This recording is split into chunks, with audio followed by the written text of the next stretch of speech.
So Emmanuel Macron has been elected President of the French Republic. It's the first time that such a young guy makes it to the Élysée Palace. He is only 39 years old and is a former banker who was called to the Élysée by François Hollande to be an economic counselor. He was an economic minister where he launched service sector reform, and 1 year ago he resigned to launch his own campaign through the En Marche movement with which he won the election.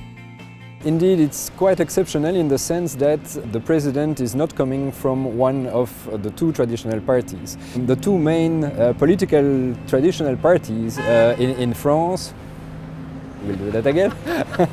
This time both traditional parties presented candidates who won their primaries that were very extreme, so both on the left and on the right, meaning that for once the center of the political exchequer was really opened to new candidates. And as Mr. Macron, representing a kind of new way of doing politics, allowed him to win. A lot of people came to vote against Mrs. Le Pen. Also a record number of blank votes, so more than 4 million people. They wanted neither him nor Mrs. Le Pen to govern. So it's certainly not a very strong mandate for him to reform.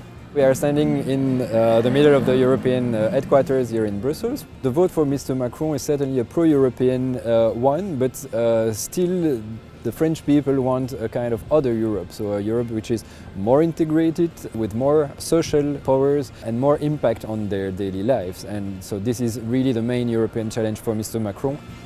From an economic point of view, Mr. Macron wants to lower taxes both for households and for companies, and to invest a lot in the future of the economy.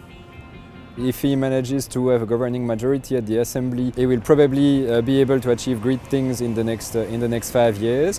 Now, it could also be that at the National Assembly there is not enough centrist forces, and that he will face, in fact, a fierce extreme opposition in the Assembly. And in this case, it is not excluded that he ends up like Mr. Renzi in Italy, for example, who tried to reform quite quickly and failed. So this is really a risk for France, but it's also a wonderful opportunity.